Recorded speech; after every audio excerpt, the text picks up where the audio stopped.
Bueno, por respeto también a los que nos levantamos temprano y estamos acá, vamos a comenzar la mesa. El tema que nos convoca es el uso adecuado de antibióticos en pacientes internados. Y una pregunta, si podemos mejorar nuestras indicaciones. Bueno, yo la respuesta ya la tengo, sí. Creo que siempre podemos mejorarlo. Lo que hoy vamos a tratar de abordar son las estrategias, ¿sí? Bueno, ¿querés presentar? Bueno, buenos días. El primer tema que vamos a tratar es también de consulta frecuente por los pediatras, más que nada de los que están en internación, y es esa duda que se plantea cuando internamos un paciente si tenemos que usar 1 o 2 antibióticos. Para eso invitamos al doctor Gustavo Escurra, que es jefe de sección de infectología y división de programas prioritarios Hospital de Niños de Santa Fe, doctor Orlando Alacia. Es profesor en medicina, jefe de trabajos prácticos de pediatría de la Facultad de Ciencias Médicas de la Universidad Nacional del Litoral. Doctor. Bueno, buenos días a todos. Gracias por acompañarnos. Muchas gracias al comité organizador por la invitación de este tema que, bueno, los pediatras a veces somos bastante manos sueltas con la indicación de antibiótico en ambulatorio, y también esto pasa en internación. Cuanto tenemos este tema de cuanto más grave está el paciente, más antibióticos suministramos. Y bueno, yo la idea fue tratar de, el tema que me pidieron es si usamos 1 o 2 antibióticos cuando internamos un paciente, o sea, tendría que abordar tratamiento empírico inicial de esta indicación, y fundamentalmente tomé, por una cuestión de tiempo, en realidad qué evidencias hay en la literatura, en las guías de tratamiento, de cuándo usar tratamiento combinado, o sea, cuándo usar más de un antibiótico. Como siempre, antes de indicar un tratamiento antibiótico, nosotros deberíamos preguntarnos varias cosas. Si tiene infección, en primer lugar, si esa infección se presume que es de etiología bacteriana, y evitar el uso de antibióticos en infecciones donde tenemos claro que el tratamiento más importante es de sostén, como son las infecciones virales muy frecuentes en niños. ¿Cuál es el síndrome del sitio de infección donde quiero que el antibiótico tenga disponibilidad? Si el paciente es inmunocompetente o tiene alguna condición de riesgo, no solo inmunocompromiso, sino alguna condición que pueda favorecer la mayor presencia de infecciones bacterianas. ¿Cuál es la edad del niño con los agentes etiológicos de acuerdo a cada edad? Es necesario muestra de laboratorio, y esto es muy importante porque si tenemos la muestra de laboratorio vamos después a poder adaptar nuestro tratamiento empírico inicial, que debería ser lo más corto posible en el tiempo, para adaptarlo al tratamiento documentado. ¿Qué antibióticos tienen actividad contra los patógenos presuntamente involucrados? ¿Qué propiedades farmacocinéticas y farmacodinámicas del antibiótico tenemos que considerar? ¿Qué porcentaje del tratamiento antibiótico, tratamiento empírico inicial necesitamos que sea efectivo? Entonces vamos a necesitar que sea efectivo en un mayor porcentaje en las infecciones severas, por supuesto. Lo que voy a tratar fundamentalmente de explayarme es cuál es la terapia empírica inicial óptima, y como les decía, fundamentalmente cuándo voy a usar más de un antibiótico y qué consideraciones tengo que tener en cuenta acerca de alergias, interacciones entre los antibióticos y con otros medicamentos, la vía de administración, el costo, el impacto que tiene mi decisión de tratamiento de amplio espectro sobre la ecología del paciente y de la sala donde está internado el paciente. Esos son todos los aspectos que tengo que considerar en la elección. La combinación de antibióticos es una práctica común en medicina clínica, en pacientes graves fundamentalmente. El uso empírico está basado en principios, no hay tantos estudios comparando monoterapia con más de un antibiótico, tratamiento combinado. Hay controversias en la confirmación de esa eficacia por parte del laboratorio. Por supuesto, produce aumento de costos, es más caro más de un tratamiento que uno solo, y toxicidades que se agregan de un tratamiento con el otro. En la interacción entre dos antibióticos hay sinergia, o sea, se potencia el efecto de uno con el otro. Antagonismo, que sería lo que no queremos que suceda, por supuesto. A veces no hay potencia, pero hay adición en la combinación, y muchas veces puede ser indiferente, o sea, puede el antibiótico más eficaz ser el que predomina, ¿no? En la racionalidad clínica del tratamiento combinado, fundamentalmente lo usamos cuando queremos aumentar el espectro antimicrobiano. Vamos a usar un tratamiento para cocos positivos, un antibiótico para cocos positivos, y le vamos a sumar un antibiótico para bacilos gram negativos. Si necesitamos actividad bactericida sinergística contra algún agente potencialmente involucrado, y la intención de minimizar la toxicidad, que esto puede ser una ventaja y una desventaja, como decíamos antes, lo mismo que la resistencia antibiótica. Entonces, para empezar, vamos a hablar de sepsis en pediatría. Sepsis en pediatría es un ejemplo de tratamiento combinado. Las guías lo que recomiendan es comenzar el tratamiento antibiótico lo más pronto posible, siempre dentro de la primera hora de reconocimiento del cuadro. Eso tiene una recomendación fuerte y una moderada calidad de evidencia en las guías de tratamiento. Antes del inicio del tratamiento deberíamos tomar los cultivos que, como les decía, nos permite después adaptar el tratamiento para pasar el tratamiento empírico al tratamiento documentado, pero esto nunca debe retrasar el inicio del tratamiento antibiótico. El tratamiento antibiótico tiene que ser empírico y de amplio espectro, con dosis adecuadas, con buena disponibilidad fundamentalmente en sangre y en los tejidos, con uno o más fármacos. Y está demostrado que tratamientos inadecuados o tardíos en el inicio se correlacionan con una mayor morbimortalidad. Se sugiere terapia combinada de al menos 2 antibióticos, fundamentalmente con buen nivel de evidencia en shock séptico, ¿sí? No se recomienda tratamiento empírico inicial combinado de rutina en el resto de las infecciones serias, excepto si es para ampliar espectro, si necesito más de un antibiótico por el espectro antibiótico. Y en el shock séptico, si bien es el que tiene mayor recomendación de iniciar tratamiento combinado, se recomienda que ese tratamiento empírico inicial sea lo más corto posible, que los descalemos, o sea, que bajemos el espectro, discontinuando la terapia empírica inicial combinada cuando haya mejoría clínica y evidencia de mejoría en el paciente. Este tratamiento empírico, entonces, como dijimos, tiene que ser reevaluado muy de cerca diariamente para optimizar la actividad y evitar los daños ocasionados con la persistencia de este tratamiento, como son los costos, la toxicidad, el desarrollo de resistencia. Y reducirlo para adaptarlo al germen que tengo documentado. Sumado al tratamiento antibiótico, el control de foco debe ser precoz y agresivo, drenaje de las colecciones purulentas, debridamiento del tejido necrótico, retiro de dispositivos que pueden ocasionar persistencia de la infección severa, y el uso de clindamicina y de otras terapias antitoxinas, por ejemplo el linezolid también, para síndromes de shock tóxico con hipotensión refractaria son recomendados. Acá en esta tabla traté de reflejar lo que dicen las guías con respecto a qué tratamiento combinado usar en sepsis en pediatría de acuerdo a las distintas situaciones, sin foco o con compromiso del sistema nervioso central en mayores de 3 meses. Después vamos a hablar un poquito de sepsis neonatal. El uso de cefalosporina de tercera generación más vancomicina por 2 motivos. Uno, por las infecciones severas por neumococo resistente a cefalosporina de tercera generación, después lo vamos a hablar también en meningitis, y por esto del riesgo de Staphylococcus aureus adquirido en la comunidad en infecciones graves. En foco urinario, las recomendaciones es usar monoterapia, cefalosporina de tercera generación. Cuando hay compromiso de piel y tejidos blandos, 2 gérmenes son muy importantes, Staphylococcus aureus y Streptococcus pyogenes. La mayoría de las guías recomiendan vancomicina más clindamicina, lo mismo que en el síndrome de shock tóxico.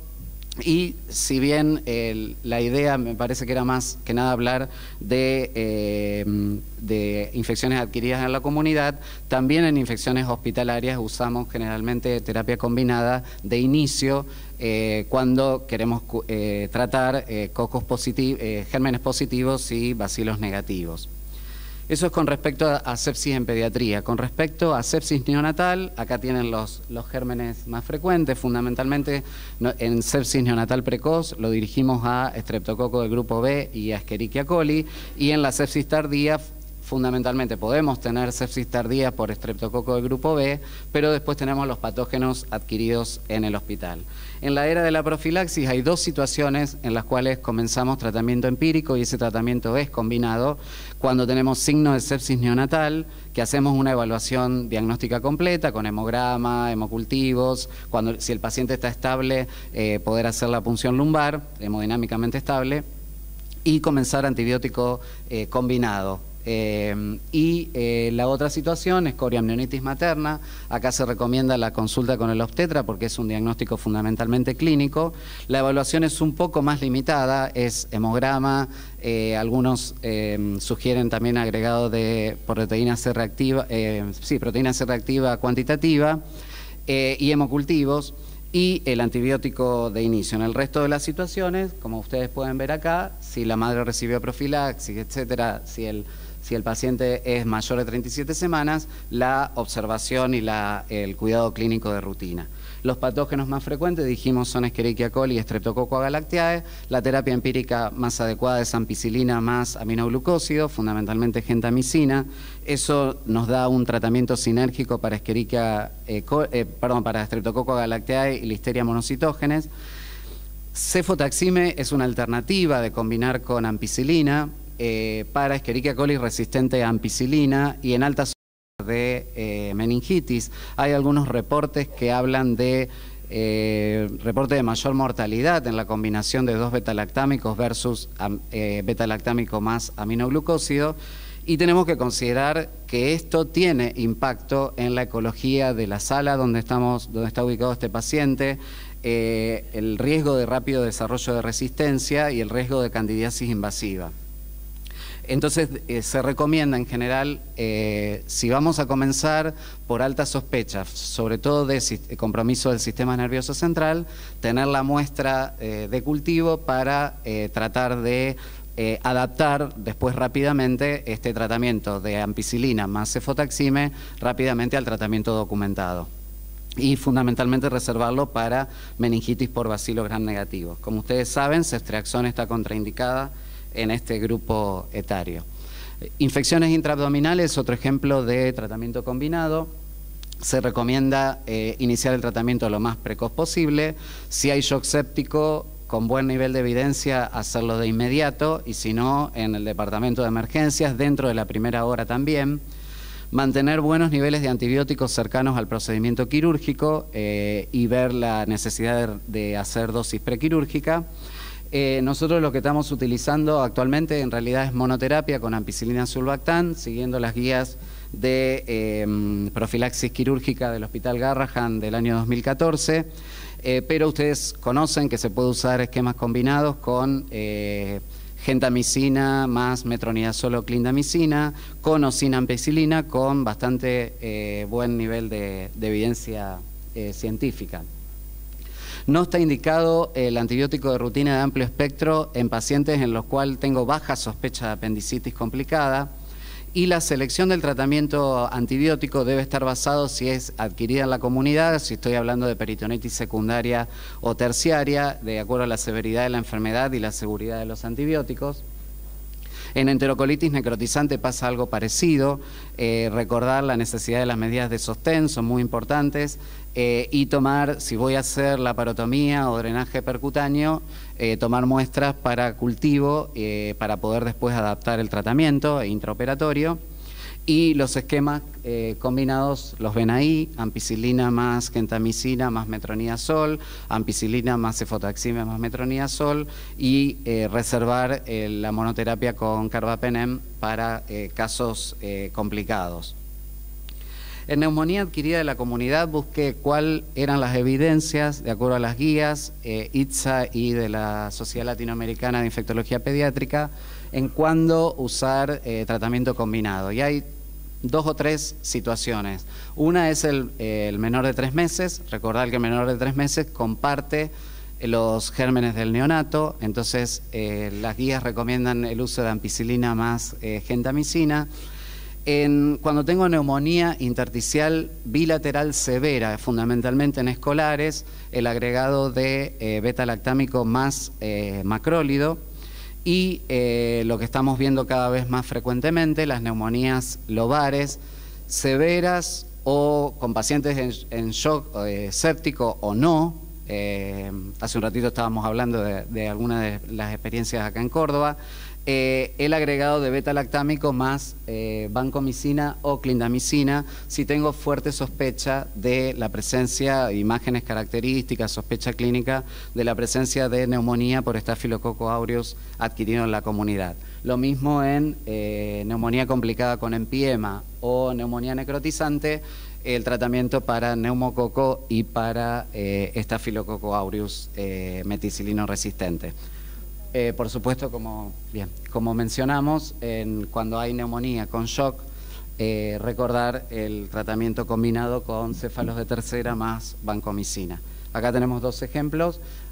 A la izquierda, una bebé chiquita de 7 meses con una neumonía con empiema, que resultó ser una neumonía primaria por Staphylococcus aureus, y de este lado, del lado derecho, una niña de 4 años que falleció por un shock tóxico estafilocóxico con exantema más compromiso respiratorio, que terminó con un fallo multisistémico y fue una enfermedad invasiva por Staphylococcus aureus adquirido en la comunidad. Con respecto al manejo de neumonía, las guías, fundamentalmente las guías GITSA de Staphylococcus aureus, hablan de, se puede recomendar en niños vancomicina o clindamicina, siempre que el índice de resistencia a clindamicina sea bajo, menor al 10%. Con respecto a meningitis bacteriana, tenemos que empezar el tratamiento rápido con antibióticos bactericidas a altas dosis, y la elección del tratamiento empírico fundamentalmente depende de la edad y de la tasa de sensibilidad a neumococo, de resistencia a neumococo a penicilina y cefalosporina de tercera generación. La guía más conocida es la guía americana. Ellos recomiendan en el mayor de un mes el uso de vancomicina más cefalosporinas de tercera generación, y después tienen ahí todas las situaciones de tratamiento combinado de acuerdo a la situación de riesgo, traumatismo de base de cráneo, trauma penetrante, etcétera, o colocación de shunt. Y yo quería comentar un poco los datos de Argentina, donde desde el año 2014 al 2016, estos son los últimos datos de Cireva, el neumococo, en realidad el porcentaje de resistencia en meningitis a cefalosporina de tercera generación es 0% de resistencia, y de sensibilidad intermedia, en realidad acá ustedes pueden ver en el 2016, parece mucho, es el 33%, pero es una cepa de 3.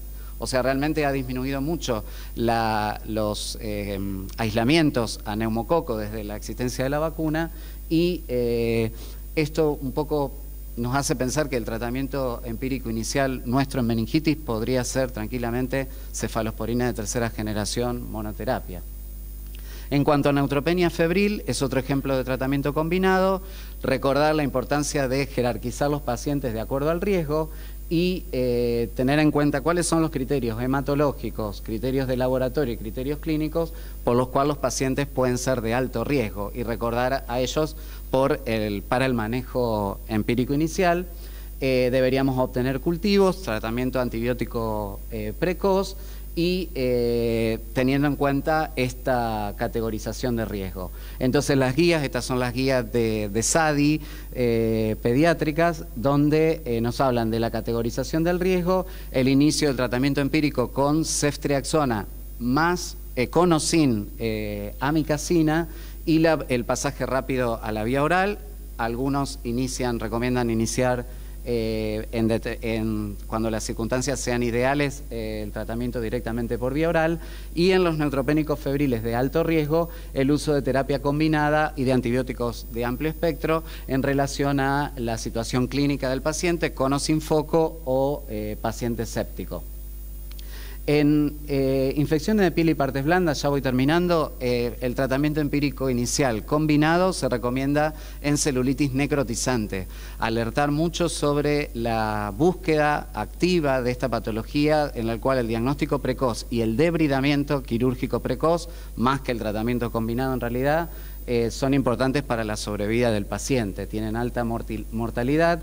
El esquema empírico, esto está en las guías que pueden ver de infección de piel y partes blandas del Comité Nacional de Infectología, el uso de penicilina más un antianaerobio más tratamiento para bacilos gram negativos. Bien, esto es lo último. En infecciones de piel y partes blandas por Staphylococcus aureus no se recomienda de rutina el agregado de rifampicina. Los datos son insuficientes para agregar rifampicina o aminoglucósidos en bacteriemia por Staphylococcus aureus. En infecciones del sistema nervioso central hay alguna evidencia de agregado de rifampicina, pero con bajo nivel de evidencia. Lo de neumonía ya lo hemos mencionado. Y lo mismo que el agregado de antitoxina en shock séptico fundamentalmente. Entonces, como conclusiones, decidida la internación y la necesidad del tratamiento antibiótico, debo seleccionar el mejor esquema empírico inicial para cada situación, con una o más drogas. Cuando dijimos 2 drogas en muchas infecciones severas, debo plantear siempre la necesidad de usar indicaciones avaladas por la literatura, no por miedo o para cubrirme, como muchas veces decimos. El riesgo de toxicidad que eso implica, de intolerancia, de promoción de resistencia, de costos, etcétera. Jerarquizar las indicaciones de otros tratamientos concomitantes, control de foco, drenaje, debridamiento, etcétera.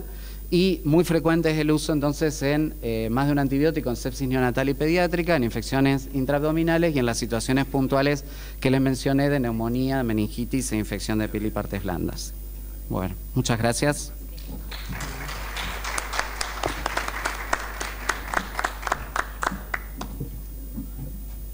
Bueno, vamos a seguir con las presentaciones y al final vamos a tener una pequeña ronda de preguntas. Bueno, ahora nos va a hablar la doctora Miriam Calvari, que es jefe del Servicio de Infectología Pediátrica del Hospital Pediátrico del Niño Jesús de Córdoba y miembro del Comité Nacional de Infectología Pediátrica de la SAP. Y el tema que va a desarrollar es cuál es el mejor momento para pasar de un régimen parenteral a un oral. Miriam. Bueno, gracias, doctor. Buenos días a todos. Ante todo, en el último día del Congreso y a esta hora, realmente agradecerles la presencia de todos ustedes. Bueno, como dijo el doctor Enrique, vamos a seguir tratando con el tema de antibióticos y vamos a ver cuál es el mejor momento de pasar de un régimen parenteral a uno oral.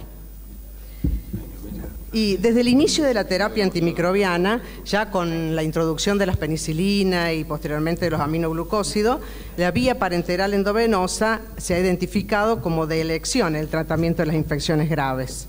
Y también en aquellas infecciones que por sus características requieren la hospitalización del paciente.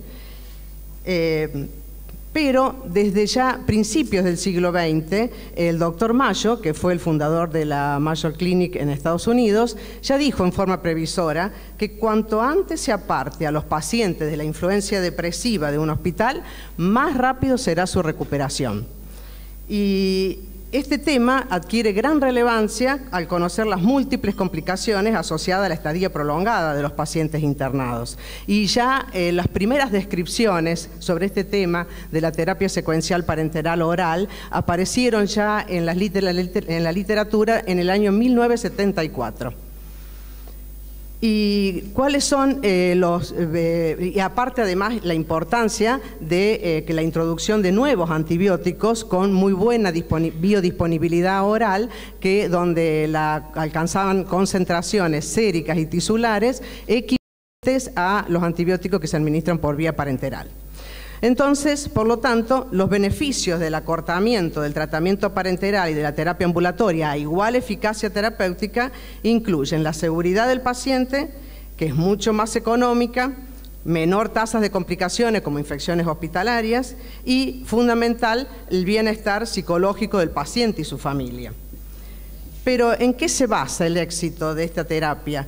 El éxito de esta modalidad terapéutica es una adecuada selección de los pacientes y requiere una relación médico-paciente familiar muy estrecha. Es muy importante que los padres, la responsabilidad de los padres, dar los signos de alarma y también muy importante el acceso rápido a un centro de salud. Cuando nosotros tenemos una infección grave, al iniciar la antibiótico terapia empírica apropiada, la mayoría de los pacientes van a tener una buena respuesta al tratamiento. Y la fase de recuperación se divide en 3 etapas.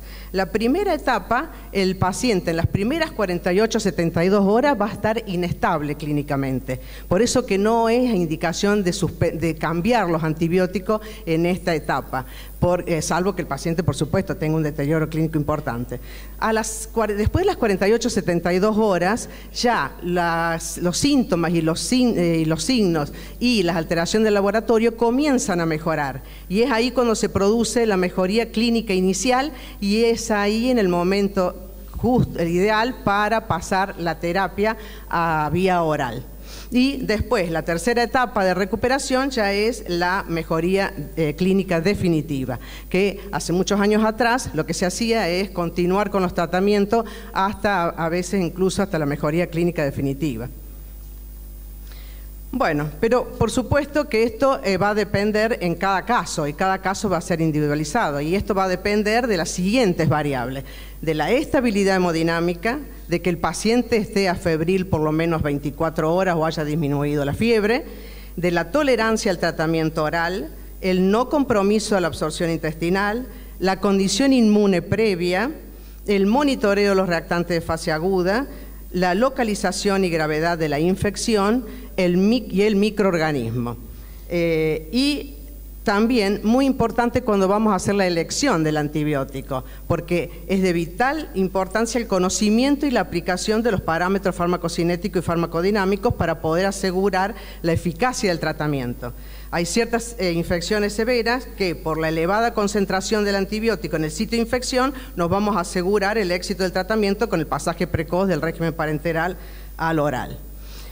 Y es muy importante conocer cuánto es la biodisponibilidad de los antibióticos, o sea, la concentración, ¿no es cierto?, que alcanza en la circulación con respecto a la administración por vía oral. Y acá podemos ver en este cuadro los principales antibióticos que tienen mayor del 70% de biodisponibilidad, como es la amoxicilina, más del 90%, la clindamicina, la trimetroprima sulfametoxazol, Linezolid, un 100% de biodisponibilidad. Bueno, ahora vamos a analizar algunas patologías donde la indicación, vamos a indicar la terapia secuencial parenteral oral. Y una de ellas es la neumonía adquirida en la comunidad. Con respecto, es una de las causas más frecuentes de morbimortalidad a nivel mundial. Y con respecto a los agentes etiológicos, desde el nacimiento hasta las 3 semanas predomina la neumonía bacteriana. De las 3 semanas a los 3 meses son más frecuentes, incluso hasta los 4 años son más frecuentes los virus. Y con respecto a las neumonías bacterianas, el agente responsable es el neumococo. Ahora, si bien sigue siendo el neumococo el agente responsable, con la incorporación de la vacuna para antineumocóxica, tenemos una disminución de los casos de neumonía. Y acá podemos ver que las tasas de neumonía por grupo etario, según el periodo de vacunación, prevacunación del 2008 al 2011, del 2008 al 2011, y posvacunación del 2013 al 2016. Y vamos a ver que en los niños de 1 año de edad la disminución es de un 26,1%, en los niños de 1 año un 26,3% y en los niños de 2 a 4 años un 21,3%. O sea que tenemos una disminución, hay 21.870 casos menos por año. Y a su vez también, acá podemos ver el impacto de la vacuna. Con la incorporación de la vacuna vamos a ver que han disminuido las internaciones en las neumonías probablemente bacterianas en niños menores de 5 años. Y la disminución de las internaciones por neumonía fue de un 52,7%. También es importante conocer cuál es la sensibilidad del neumococo a la penicilina, y según el informe de CIREVA del año 2016 tenemos cero resistencia y de resistencia intermedia tenemos un 0,9%. Por eso que, teniendo en cuenta esto, el uso de la cefalosporina de tercera generación no estaría indicado en un paciente con una neumonía que se encuentra en un paciente que está estable.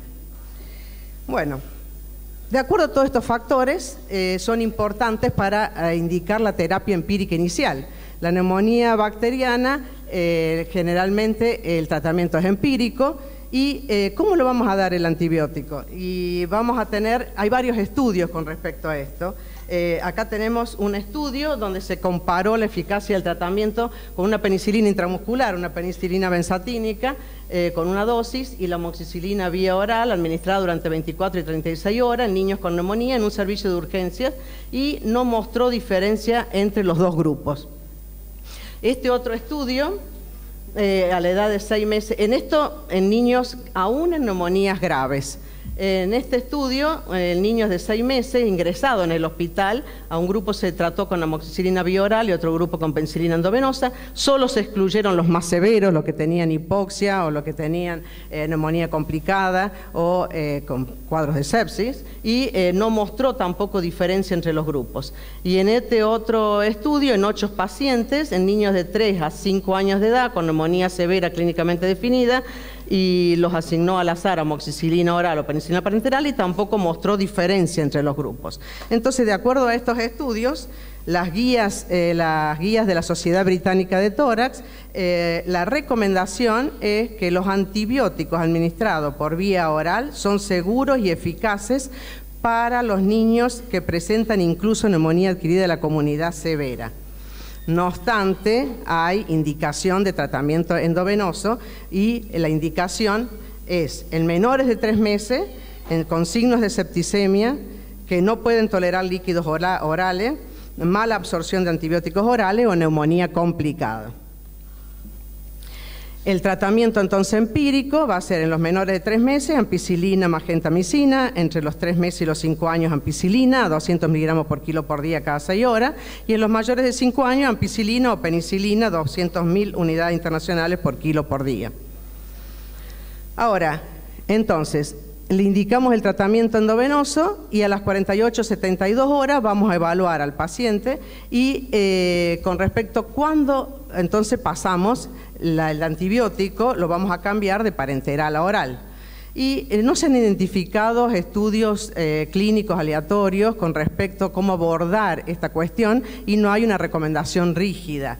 No obstante, las guías de la Sociedad Británica de Tórax y la guía de la Sociedad Americana de Enfermedades Infecciosas coinciden en que la recomendación es cuando el paciente presenta una mejoría clínica general, incluyendo el nivel de actividad, el apetito y la fiebre durante al menos 12 a 24 horas, y que no requiere oxígeno suplementario por lo menos al menos 12 a 24 horas.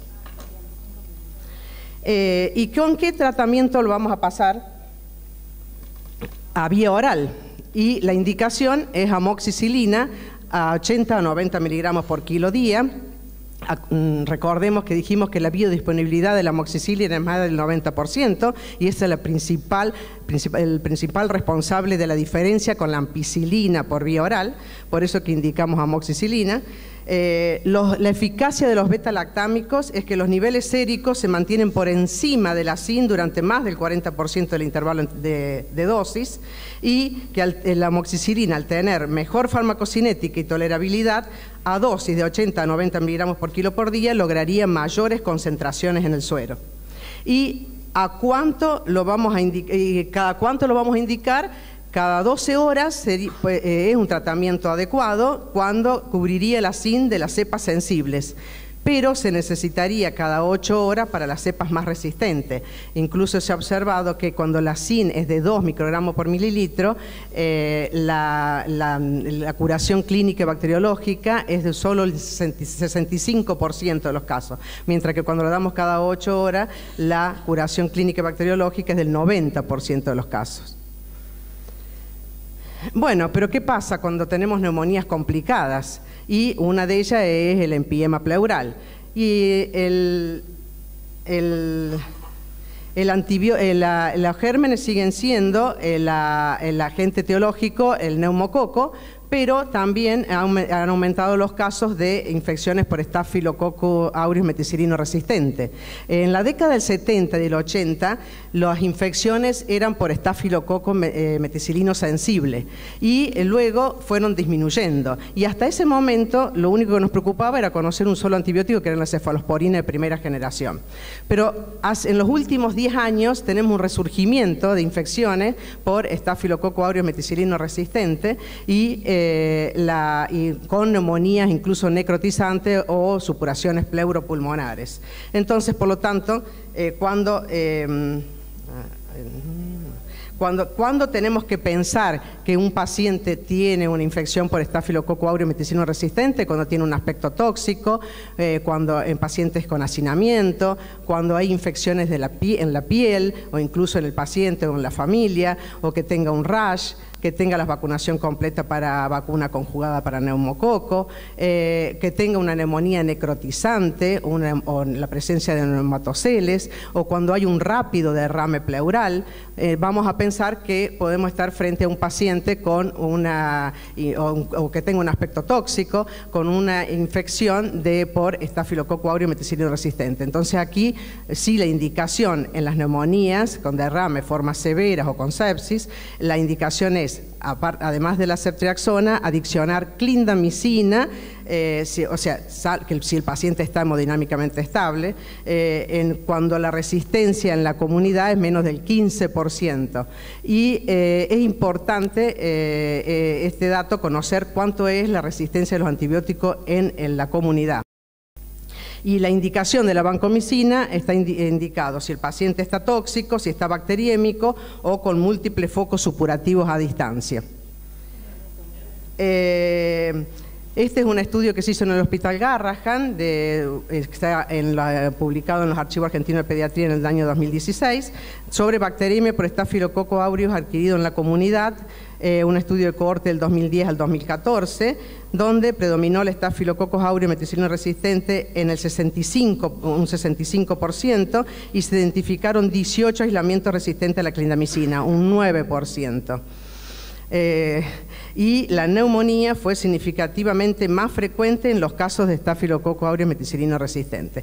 Es muy importante la vigilancia activa con respecto al estáfilo, porque en el mismo país tenemos distintos datos. Hay un trabajo del año 2009 donde el porcentaje es mucho más alto en el norte, de un 70 o más de un 70%, en el centro en ese año el porcentaje fue un 56%, mientras que en el sur, en la zona de Ushuaia, es un 10% de resistencia. Entonces necesitamos que cada lugar conozca, cada región conozca cuál es el porcentaje de resistencia, cuánto es la prevalencia del Staphylococcus aureus meticilino resistente, y también la resistencia a la clindamicina.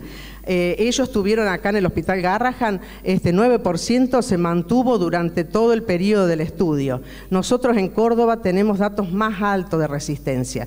Nosotros tenemos un porcentaje de resistencia de Staphylococcus aureus meticilino resistente de un 70%, y la resistencia a la clindamicina de un 19 o un 20%. Por eso es muy importante la vigilancia activa de esta infección. Cuando superamos el 15%, ya la indicación es no vamos a poder usar la clindamicina. Aunque hay bibliografía, Peltola en infecciones osteoarticulares considera que hasta un 25% se podría, para indicar ya, no indicar la clindamicina. Bueno, y entonces las neumonías con derrame vamos a tener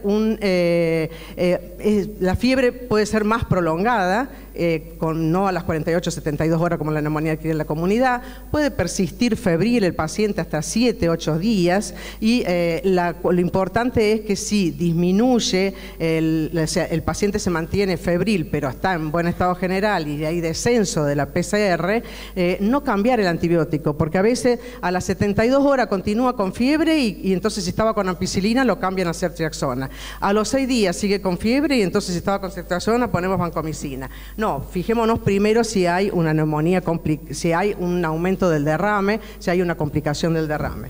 Bueno, entonces sería pasaje oral, si estaba febril, mejoría de los reactantes fase aguda, control de las complicaciones pulmonares, sin drenaje pleural, radiografía de tórax en resolución y buena tolerancia oral al antibiótico. Y el tratamiento, cuando ya tenemos el microorganismo, seguimos entonces si la SIN es menos de 4, ampicilina a 200 miligramos por kilo por día o penicilina a 200.000 unidades internacionales por kilo por día. Y solamente cuando la SIN es más de 8, que no tenemos casos, entonces sería la indicación de ceftriaxona. Y la amoxicilina por vía oral. Bueno, cuando la infección es por Staphylococcus aureus meticilino sensible, la indicación es cefalotina y pasar a vía oral con cefalexina. Cuando el Staphylococcus aureus, la meticilina resistente, en la comunidad es más del 10%, pero es susceptible a clindamicina, menos del 15%, los datos de la comunidad, clindamicina, vía oral clindamicina, el Staphylococcus aureus meticilino resistente más del 10% y la resistencia a la clinda en la comunidad más del 15%, la indicación ya va a ser vancomicina o linezolid y por vía oral trimetoprima sulfametoxazol. Y cuando tenemos el caso de que el microorganismo sea el Haemophilus influenza, la indicación es ampicilina cuando el beta-lactámico es negativo y vía oral amoxicilina y ahí recién usaríamos ampicilina más ácido clavulánico si es productor de beta-lactamasa y la amoxicilina más ácido clavulánico para vía oral.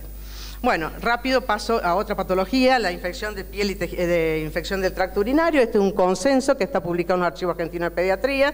Es un trabajo interdisciplinario entre el Comité de Nefrología, Infectología y de Imágenes, que está basado en las guías británicas y en las guías de la Academia Americana de Pediatría y en la experiencia de expertos. Y en este consenso la recomendación es que tanto la vía oral como la endovenosa son igualmente eficaces, pero que hay una indicación de la vía endovenosa en los siguientes casos: recién nacido y lactante hasta los 3 meses, niño de cualquier edad que impresiona séptico, niños con mala tolerancia oral o en quienes no se puede asegurar el cumplimiento de la medicación. Y la infección del tracto urinario ha pasado a ser actualmente la infección bacteriana grave más frecuente y se diagnostica entre el 4 a 16% de los lactantes menores de 3 meses con fiebre sin foco. Y la posibilidad de bacteriemia secundaria en este grupo varía entre 3 y el 17%. La recomendación es internar a los niños menores de 3 años, pero existe evidencia que avalaría el abordaje ambulatorio en niños mayores de 2 meses con infección del tracto urinario, pero que tienen que estar en muy buen estado general y un seguimiento asegurado. Este es un trabajo que se ha hecho acá en el Hospital Materno Neonatal. El agente más frecuente de la infección urinaria es Escherichia coli. En este trabajo, de 321 neonatos con fiebre sin foco, tuvieron un 18,3% infección bacteriana grave. Y de este 18% tuvieron un 59,3% infección del tracto urinario, la infección más frecuente. Y tuvieron bacteriemia en un 11,8%.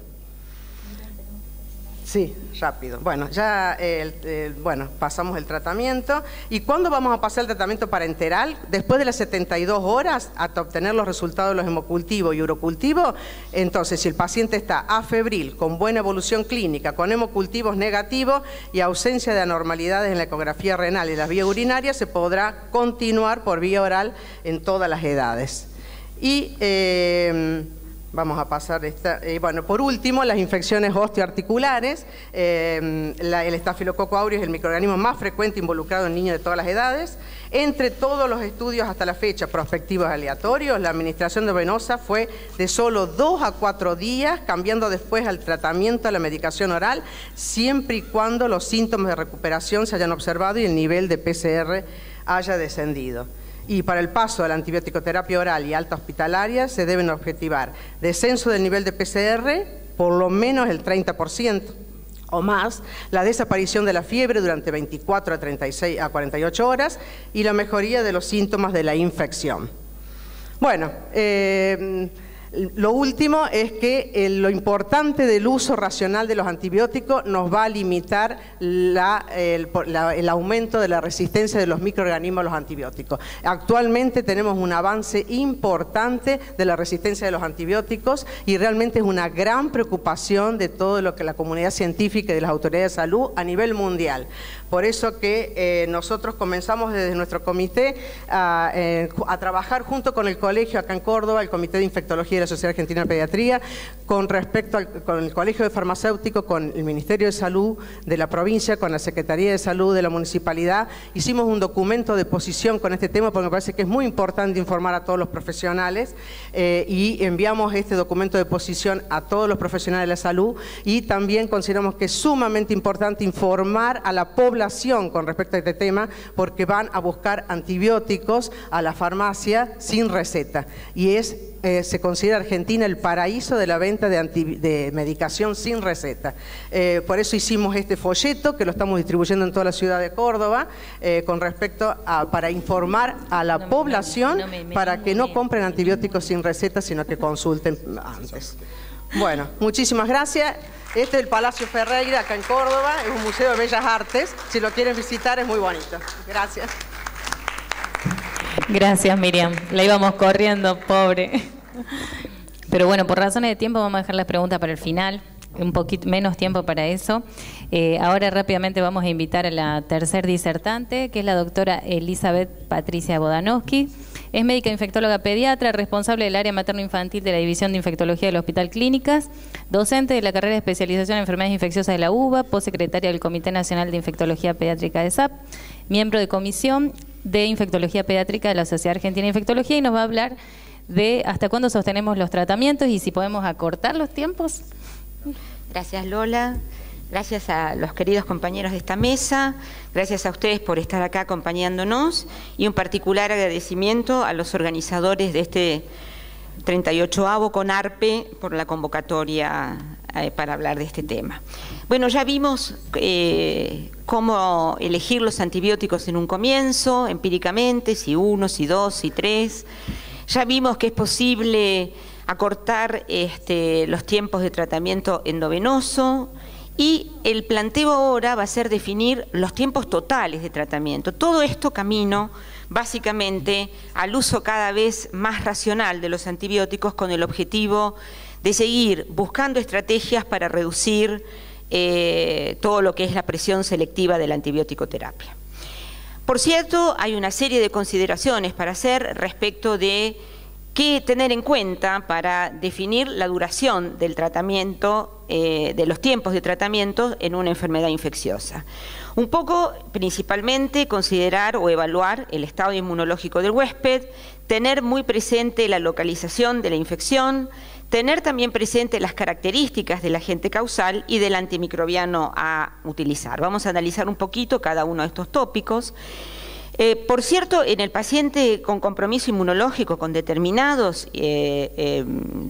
situaciones de enfermedades inmunológicas, es imperativo que usemos antibióticos bactericidas, que optimicemos las dosis de tratamiento y que definamos tiempos de tratamientos muy seguros en esas situaciones.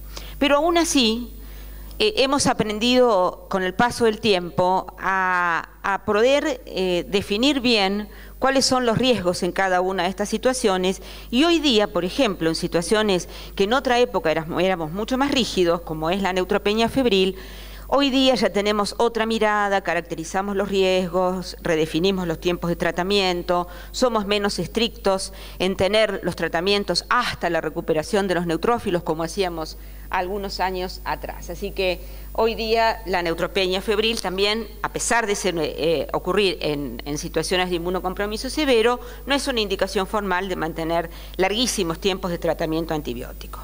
Los agentes etiológicos particulares producen infecciones que en determinadas localizaciones requieren tratamientos antibióticos más largos. Por ejemplo, las infecciones osteoarticulares son de por sí infecciones que requieren tratamientos un poquito más prolongados que lo habitual.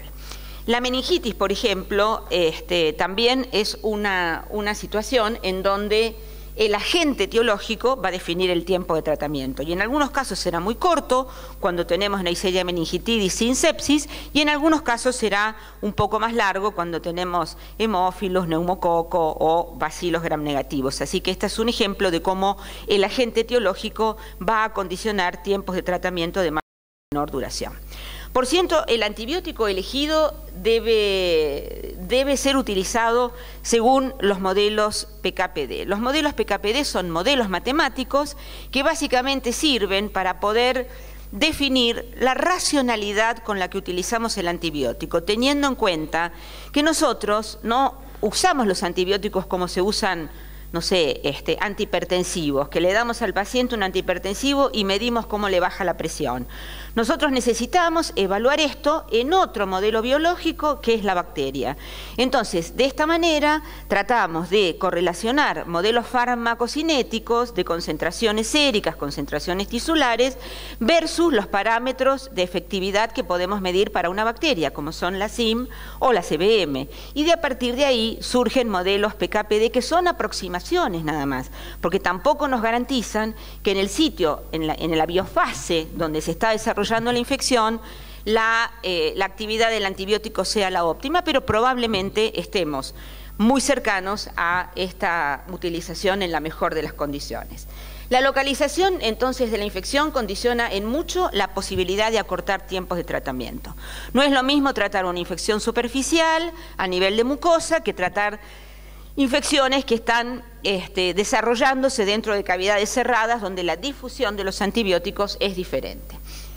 No en todas las patologías es tan sencillo establecer el tiempo exacto de tratamiento antibiótico y en muchas de ellas aún la discusión está abierta y aún no están consensuados definitivamente muchos de los tiempos. Los tratamientos antibióticos acortados básicamente hoy día buscan garantizar la seguridad del paciente, reducir costos de tratamientos y buscar, digamos, el bienestar psicológico del niño y de su entorno familiar. Por supuesto que todo esto necesita ser desarrollado bajo ciertas condiciones, como por ejemplo una buena compliance del núcleo familiar y un buen seguimiento por parte del grupo médico que está desarrollando esta estrategia. Yo, para hablar, digamos, de los distintos cuadros, definí el análisis de los tiempos de tratamiento en dos grupos de patologías, en las patologías provenientes de la comunidad y en algunas situaciones de patologías adquiridas en el ámbito nosocomial, constituyendo infecciones asociadas a los cuidados de la salud. Esta es la larga lista, muchas han sido abordadas tanto por Gustavo como por Miriam en los distintos aspectos que hacen a la elección del antibiótico y cuándo switcharlo. Y yo voy a tratar de definir qué es lo que pasa actualmente con la indicación de cuánto tratar cada una de ellas. Vamos por la primera, la otitis media aguda. Sabemos que es la causa más común de prescripción de antibióticos para todos nosotros en la práctica habitual. La edad es un factor muy importante para el condicionamiento de la curación espontánea de esta entidad. Sabemos que el 30% de los menores de 2 años pueden curar espontáneamente, mientras que el 80% de los chicos mayores de esa edad lo van a hacer. Por eso somos bastante más estrictos al evaluar un niño pequeño en esta condición. En un niño mayor de 6 meses, sano, bien vacunado, con familia continente, sin signos clínicos de enfermedad grave, es absolutamente correcto tomarse la posibilidad de observar la evolución clínica en las primeras 48 horas antes de iniciar el tratamiento antibiótico. Acá, entonces, la primera consideración, más allá del tiempo, es la consideración de ser muy racional en la indicación del antibiótico en el manejo de este cuadro. Vamos a prescribir antibióticos en el curso de una otitis media en niños menores de 6 meses. Sabemos que cuanto más chiquito es en el inicio de esta patología, más chances de evolucionar a la otitis media recurrente y de ahí a la cronicidad de la patología del oído. En los menores de 2 años que tienen cuadros severos con otorrea bilateral, en chicos con compromiso sistémico significativo que sugiere enfermedad bacteriana, en chicos que han desarrollado complicaciones locales y en niños con comorbilidades preexistentes, incluyendo dentro de este concepto de comorbilidad preexistente el comportamiento recurrente. En principio, entonces, podemos decir que 5 días de tratamiento para una otitis media no complicada es un tiempo prudente y que 10 días de tratamiento es el tiempo que aconsejamos si existe perforación timpánica o existe compromiso bilateral. Les puse en cada una de estas situaciones las referencias bibliográficas más significativas para que después puedan rechequear o leer el artículo original a punto de partida para que tengan idea de cómo se llega a esta recomendación. Vamos a ver qué pasa con sinusitis. Hay muchos trabajos que dicen que la tasa de curación o mejoría de la sinusitis aguda es alta tanto cuando tratamos con antibióticos como cuando usamos placebo. Así que esta también es una infección en la que estamos tratando de redefinir la utilidad real del tratamiento antibiótico. Los antibióticos no deberían usarse precozmente ante la sospecha clínica de sinusitis. Muy probablemente muchos diagnósticos precoces de sinusitis no lo sean.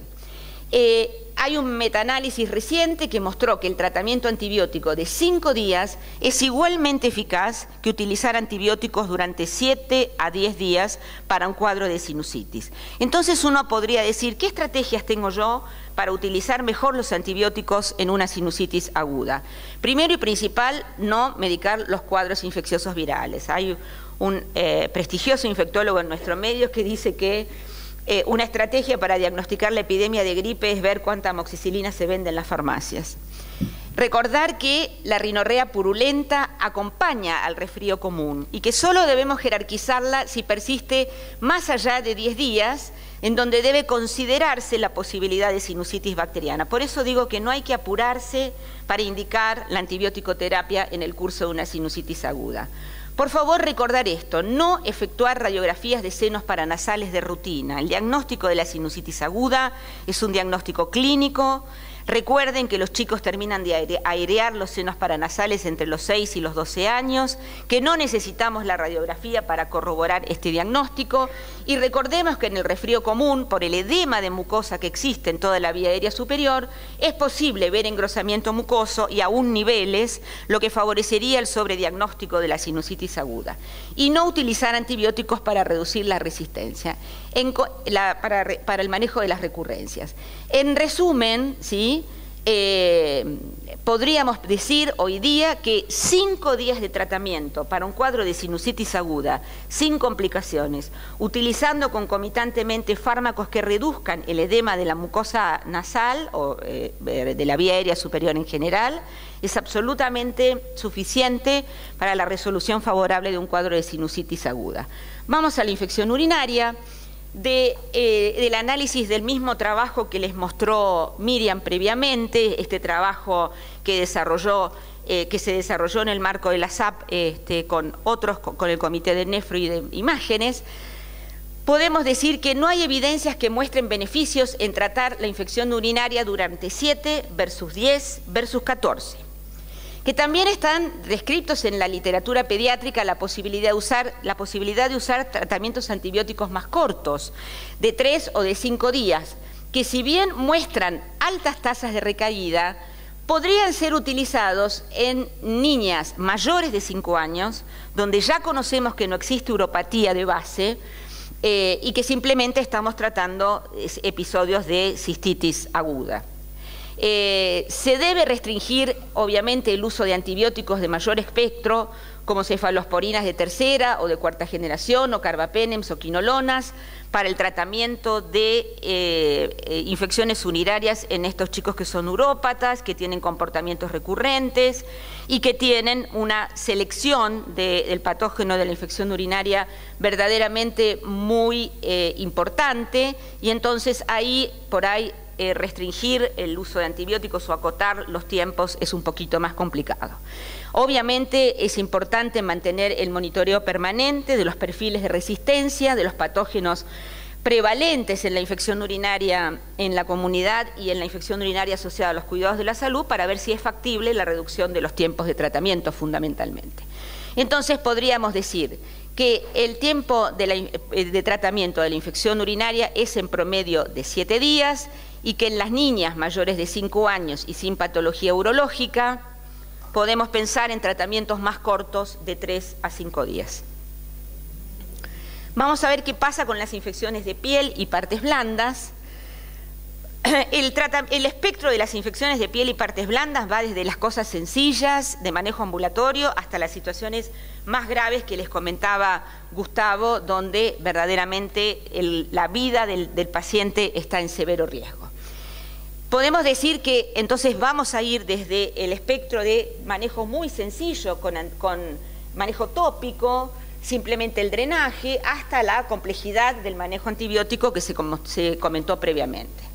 Respecto de las situaciones más simples, podemos decir que el tratamiento local con cremas con antibióticos como la mupirocina o el ácido fusídico, aplicadas 3 veces por día durante 5 días, ha demostrado efectividad para tratar, por ejemplo, un impétigo localizado en un área limitada del cuerpo. En esta situación, los antibióticos orales los vamos a usar solamente si la infección ocupa una superficie extensa o si existe algún indicio de compromiso sistémico. En la foliculitis recurrente, esta que es una consulta tan frecuente en los últimos tiempos, no solamente del niño, sino del resto de los componentes, de los miembros integrantes de la familia, el tratamiento local también es aceptable y muchas veces el cuadro resuelve solo con el drenaje. En estos casos es aconsejable, más allá de definir si usamos o no antibióticos y si los tratamos de usar por el menor tiempo posible, buscar portadores nasales de Staphylococcus aureus, sobre todo en la era de la emergencia del meticilino resistente de la comunidad, decolonizarlos y ser muy insistentes en marcar las pautas de higiene corporal y de higiene ambiental para todo ese núcleo familiar. En la celulitis con drenaje de material purulento, la correcta evacuación del material purulento es fundamental y ahí, básicamente, a veces simplemente con 5 días de tratamiento vamos a estar muy bien. De manera tal que simplificando o resumiendo lo dicho para las infecciones de piel y partes blandas, vamos a poder considerar el tratamiento local o tópico, tener muy presente que el drenaje es imperativo, aún en las situaciones de foliculitis y celulitis bien delimitadas, y que 5 días de tratamiento en celulitis en celulitis extensas con compromiso del estado general, si están bien drenadas, puede también ser un tiempo de tratamiento adecuado. Vamos a ver qué pasa con las infecciones osteoarticulares. Debemos decir que el tratamiento debe comenzar con la administración intravenosa, como lo señaló Miriam, por tiempos cortitos, de 3 a 5 días o de 2 días, como lo quieran decir, que se continúa con antibióticos orales hasta tener 2 a 3 semanas de tratamiento, pero con las artritis causadas por Staphylococcus aureus o bacilos gram negativos, los tiempos de tratamiento aconsejados son un tanto más largos, de alrededor de 4 semanas. El tratamiento también de la localización en la cadera suele requerir mayor tiempo de tratamiento. En relación con la osteomielitis, debemos decir que recientemente ensayos controlados y aleatorizados han mostrado que 2 a 4 días de tratamiento endovenoso, seguidos por 20 días de tratamiento oral o 30 días de tratamiento, no han mostrado diferencias en el curso evolutivo de estos chicos. Entonces, estos autores sugieren que 20 días de tratamiento antibiótico por vía oral son suficientes siempre que existan las condiciones que ya les señaló Miriam, es decir, la mejoría clínica, la normalización de los parámetros que marcan la persistencia del evento inflamatorio, como la PCR o la eritrosedimentación. En resumen, para las infecciones osteoarticulares debemos decir que 2 semanas de tratamiento en las artritis sépticas es adecuado, con las salvedades que ya hicimos para el estáfilo y para algunas localizaciones, y 3 semanas de tratamiento para las infecciones, para la osteomielitis aguda es también un tiempo que parece prudente. Recordar entonces que los tiempos pueden ser más largos si está presente el Staphylococcus aureus o si las localizaciones son más complejas como cadera u hombro. Vamos a ver qué pasa con las infecciones intraabdominales.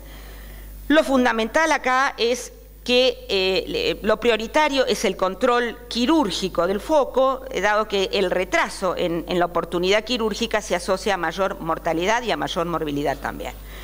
Cuando sea posible el drenaje percutáneo de los abscesos o colecciones, esto es preferible, y la laparotomía en las peritonitis severas va a estar recomendada claramente cuando hay una hipertensión abdominal claramente demostrada.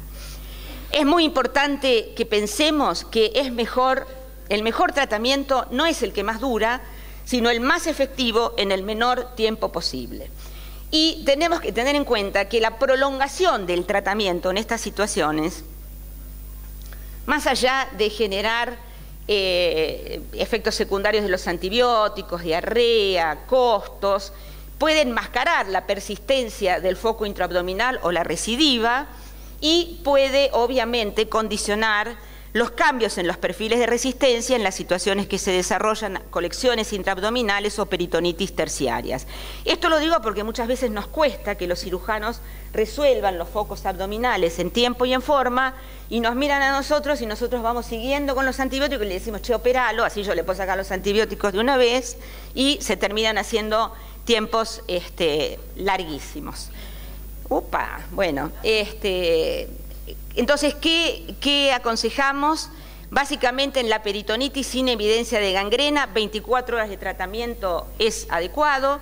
En las situaciones que existen infecciones leves o moderadas, sin factores de riesgo de mala evolución y con control adecuado del foco, esto es por ejemplo una apendicitis perforada con una peritonitis local, 3 días de tratamiento puede ser adecuado, y en la infección grave, es decir, con la peritonitis difusa en pacientes sin shock séptico y bien operados, con recuperación del funcionalismo intestinal, 5 días de tratamiento es una opción también a considerar.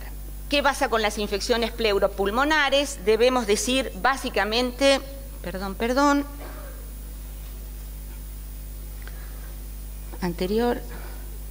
Debemos decir que en las neumonías no complicadas, 3 a 5 días de tratamiento puede ser suficiente, y en las formas severas, la evolución clínica es la que va a dar la pauta general del tiempo de tratamiento, y por lo general se mantendrá la antibiótico-terapia parenteral 3 días después que se haya producido la mejoría clínica. Esto lo señaló Miriam muy claramente previamente. Entonces, en principio, el tratamiento de la neumonía va a ser en promedio 7 días, o bien podemos decir hasta que el niño tenga 5 días de apirexia, y que básicamente podría ser suficiente 21 días de tratamiento en una supuración pleuropulmonar, y nuevamente volvemos a lo mismo, cuando está desde el punto de vista local adecuadamente manejada.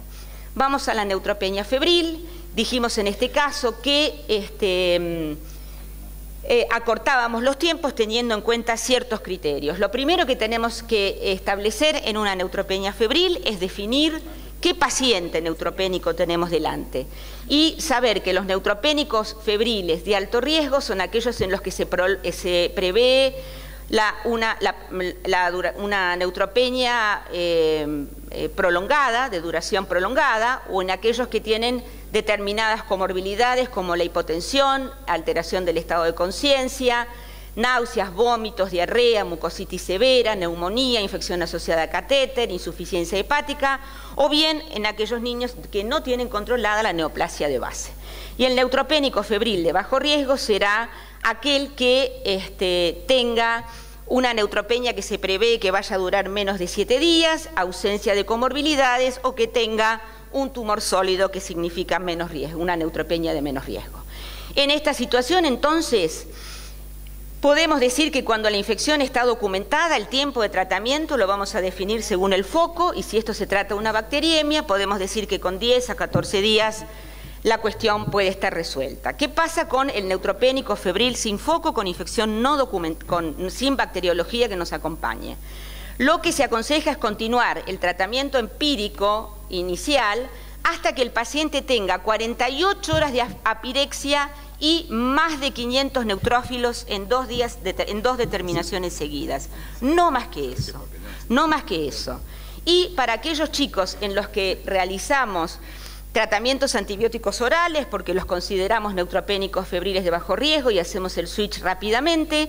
5 a 7 días de tratamiento si se ha logrado apirexia con cultivos negativos, también resulta ser efectivo. La neutropenia febril de bajo riesgo con certificación de infección viral en ausencia de criterios de gravedad también nos va a permitir suspender antibióticos innecesarios. Y el tratamiento antibiótico ambulatorio en neutropénicos febriles de bajo riesgo es una alternativa útil, confortable para un paciente que ya tiene que tener mucho tiempo de permanencia y asistencia al hospital, y es posible si el entorno del paciente y el entorno institucional lo hacen posible. Muy rápidamente, 2 conceptualizaciones respecto a bacteriemia asociada a catéter y neumonía. En las bacteriemias asociadas a catéter por estafilococo, esto ya en el ámbito nosocomial, por estafilococo coagulasa negativo, la duración no debería ser superior a 7 días, inclusive 5 días podrían ser adecuados. Si usamos Loop Therapy con el sellado local del antibiótico, esto no va a excluir la administración de antibiótico-terapia sistémica si hay una bacteriemia documentada. Respecto de la bacteriemia por Staphylococcus aureus, la duración no está, los tiempos acortados no están tan claramente establecidos. Lo que sabemos que 10 a 14 días de tratamiento en esta situación tiene hasta un 6% de recidivas. No existe información disponible en la literatura sobre tratamientos acortados en bacteriemias por Staphylococcus aureus meticilino resistente, y empiezan a haber experiencias respecto de la culminación de estos tratamientos por vía oral, donde aparece la utilización de fármacos con un amplio nivel de seguridad, como puede ser el linezolide, para terminar por vía oral los tratamientos de estas bacteriemias, siempre y cuando no hayan complicaciones metastásicas sépticas a distancia y se haya logrado la negativización del hemocultivo y el retiro del catéter. ¿Qué pasa con la neumonía asociada a ventilador? La primera cosa que pasa es que es difícil la definición de este cuadro. Muchas veces tratamos excesivamente o diagnosticamos por demás neumonías asociadas a ventilador. Pero la verdad que lo que debemos decir es que se recomiendan duraciones definidas en relación al agente etiológico. En principio hay 7 a 10 días de tratamiento recomendado para neumonías asociadas a ventilador por aureus o por Haemophilus. No siempre tenemos demasiada ventaja en tratar de identificar las que son de desarrollo precoz versus las que son de desarrollo tardío, que 14 a 21 días está recomendado para bacilos gram negativos, pero en promedio, considerando el sobrediagnóstico de esta entidad y el uso inapropiado de antimicrobianos frente a infiltrados pulmonares en pacientes con ventilación mecánica, un curso breve de alrededor de 5 días también debe ser considerado, ¿sí? Esto significa que vayamos empezando a pensar en que vamos a cambiar de paradigmas, que vamos a tratar de dejar atrás ciertos mitos o creencias. Entonces, rescaté esta frase de Florentino Ameghino: una creencia destruida deja en nuestro espíritu un gran vacío.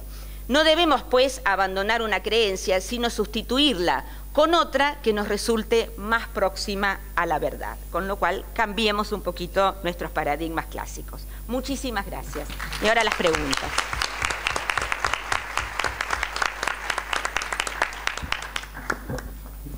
Bueno, primero agradecer a los disertantes, porque no es fácil dar un tema tan amplio en los tiempos.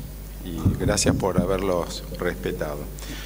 Con respecto a la charla de Elizabeth, que la verdad que me parece que fue muy completa, una sola aclaración. Dado que el título de la mesa se refiere al paciente internado, queda claro que todo el aspecto que ella habló sobre otitis, sinusitis, algunas infecciones urinarias, algunas infecciones de piel y partes blandas, es en el paciente ambulatorio, ¿sí? Lo que pasa es que ella amplió el tema, o sea que ya la otra mesa que es de ambulatorio pueden no verla, porque ya lo dijo ella. Bueno. Esto es una cuestión personal entre el doctor Casanueva y yo, que dice que hablo demasiado, pero es una para cuestión nada, personal. no, hoy la verdad que es perfecto. Pero el título dice eso de la mesa. Pero como la mayor experiencia de acortamiento hay en infecciones ambulatorias, yo quise ampliar un poquito el panorama. Muy bien, todo sirve. Bueno, si hay preguntas, no sé si hay un micrófono o sí. Sí. A ver, ¿alguna pregunta? ¿Ninguna pregunta? ¿Les quedó todo claro? Acá el señor. Ah, sí.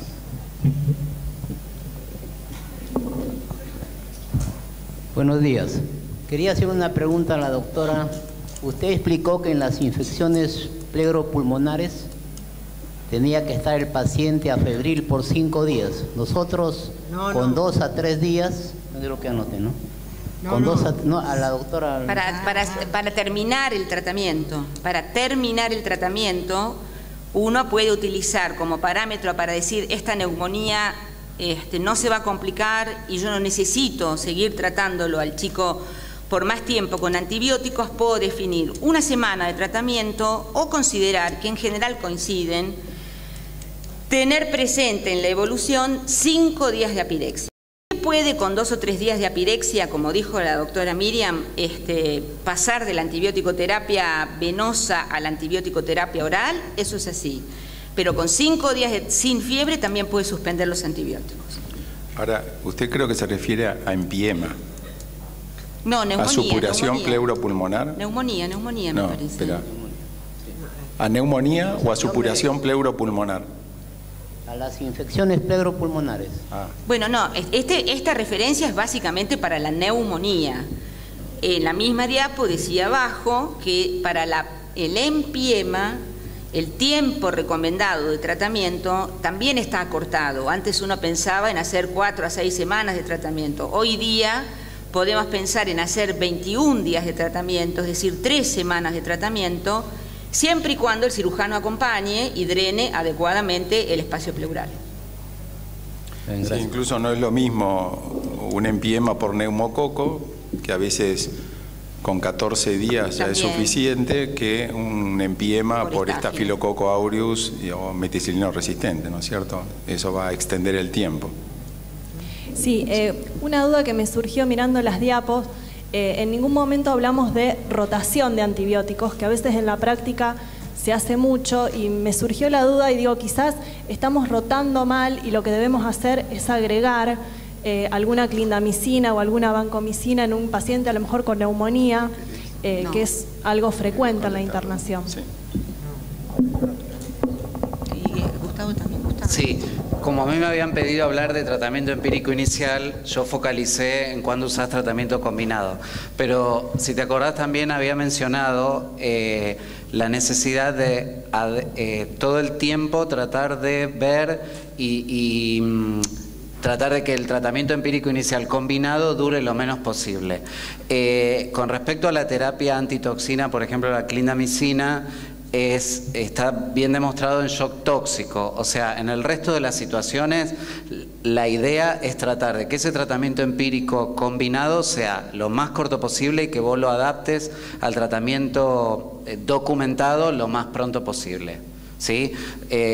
Lo que yo traté de hablar más es del inicio del tratamiento, pero ese tratamiento combinado, te repito, debería ser corto. Tiene efectos ecológicos sobre el paciente, lo coloniza con gérmenes resistentes y también cambios ecológicos en la sala donde vos tenés internado al paciente. Entonces debe ser corto y adaptarlo rápidamente al tratamiento documentado siempre que sea posible, obviamente. ¿Sí? Gracias. De nada. No sé si interpreté bien tu pregunta, perdón, pero vos también hablabas de las rotaciones frecuentes. Eso... Toma cultivos otra vez, repite laboratorio, repite radiografía, decimos, rotamos antibiótico. A lo mejor estaba con una ampicilina por una neumonía, decimos, ponemos ceftriaxona. Y es como que me quedó la duda al ver esa diapo, si a veces no habría que pensar en asociar a lo mejor alguna clindamicina o alguna vancomicina. Esa fue más que toda la duda. Yo les diría algo, miren, antes de cambiar antibióticos o asociar antibióticos, tenemos que conocer cuál es la evolución esperable de esa enfermedad. Por ejemplo, Si es una supuración pleuropulmonar, ese paciente va a seguir con fiebre. Es frecuente que esa presencia de fiebre, y especialmente cuando no hemos recuperado alguna bacteria en los cultivos, nos estimule a cambiar de antibiótico. Pero ¿qué es lo que sucede? Es normal que una supuración pleuropulmonar siga con fiebre, incluso a veces hasta 16, 17 días. Entonces, la presencia de fiebre no siempre nos está hablando de falla de tratamiento. Entonces, bueno, se pueden buscar otros indicadores. Algunos buscan, no sé, hay estudios con procalcitonina y entonces dicen, bueno, si yo tengo una procalcitonina inicial y después no baja, puedo pensar que tengo una falla. Igualmente, eso hay que validarlo, ¿sí?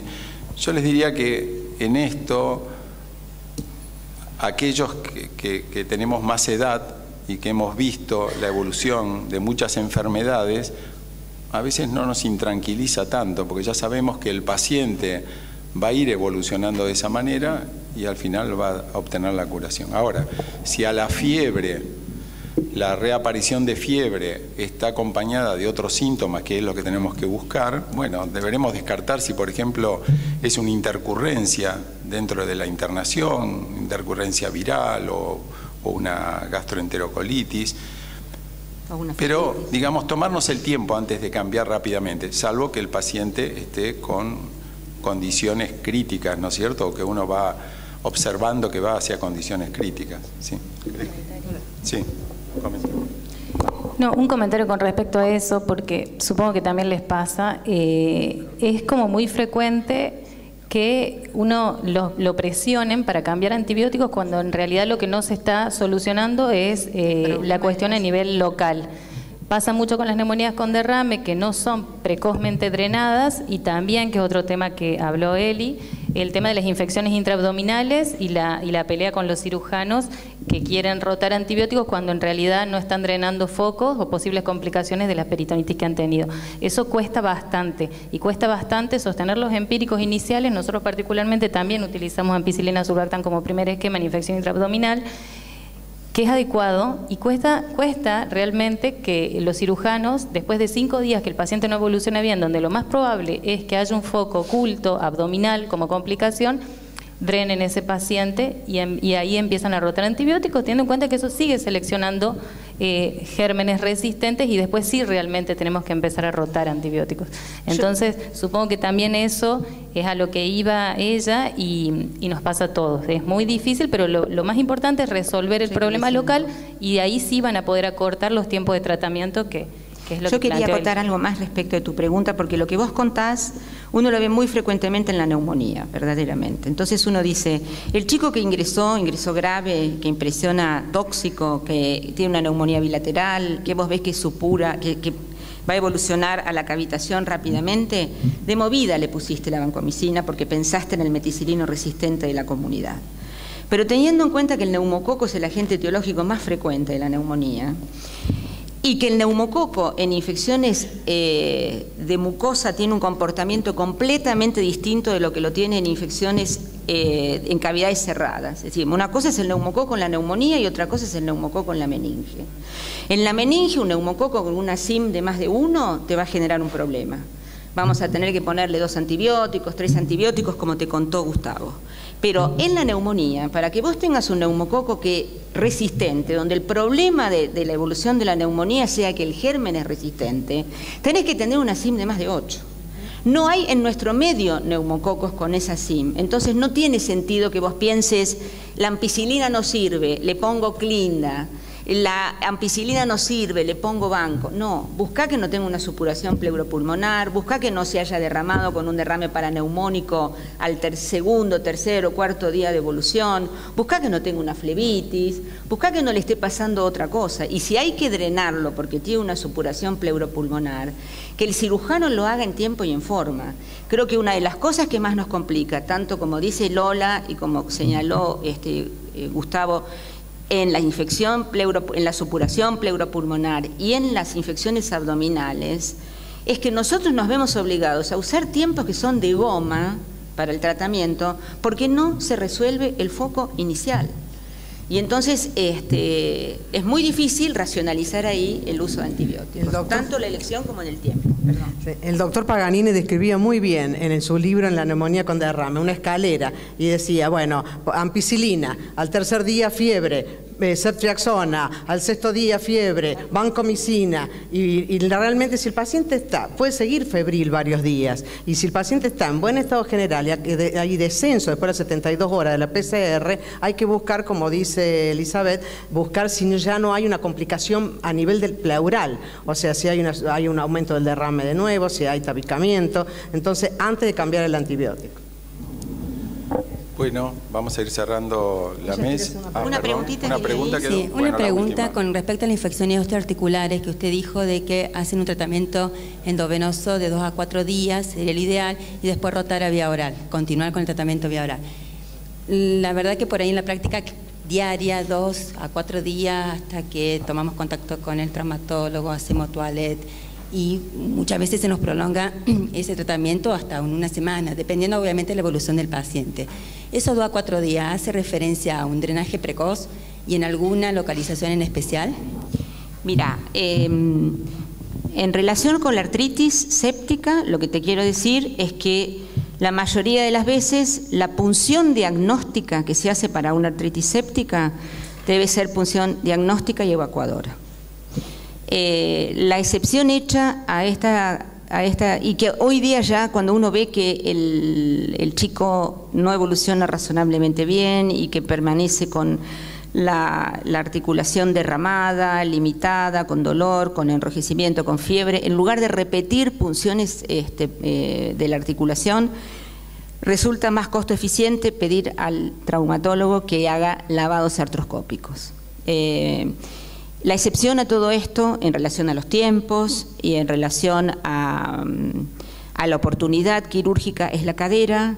La cadera se debe operar más rápidamente, el cirujano definirá si la puede hacer artroscópicamente. Hoy día ya hay cirujanos que hacen artroscopías para el lavado de la cadera versus la artrotomía tradicional que estamos habituados todos. En mi hospital es mucho más frecuente que le hagan una artrotomía tradicional, todavía no tenemos gran cantidad de cirujanos entrenados con la artroscopía para la cadera, estoy hablando, no pasa así con la rodilla, no pasa así con el codo.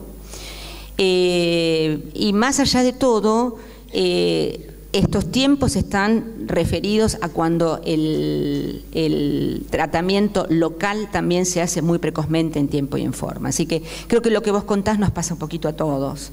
Esta es una situación ideal y a veces nos cuesta el acompañamiento desde el otro lado. Por suerte para los pacientes nosotros no los podemos operar. Bueno, vamos a ir cerrando la mesa. El último comentario es, para manejar mejor los antibióticos en la internación, a nosotros en el Hospital Universitario Austral nos ha servido mucho incorporar al farmacéutico al pase de la sala, porque nos alerta sobre dosis, interacciones, tiempos de tratamiento, por ejemplo, en el caso de las profilaxis quirúrgicas que generalmente se extienden, nosotros tenemos como una alarma y ellos van siguiendo, vienen con su computadora. Entonces, piensen en el futuro en integrar al farmacéutico al pase de sala. Y por supuesto, a nuestros gran aliados que son los enfermeros, los enfermeros primero, que son los que están al lado del paciente, y por supuesto el bacteriólogo, que es el que nos va manejando, ¿no es cierto?, los tiempos. Trabajo en equipo. No podemos resolver las cosas solos, ¿sí? Bueno, muchas gracias.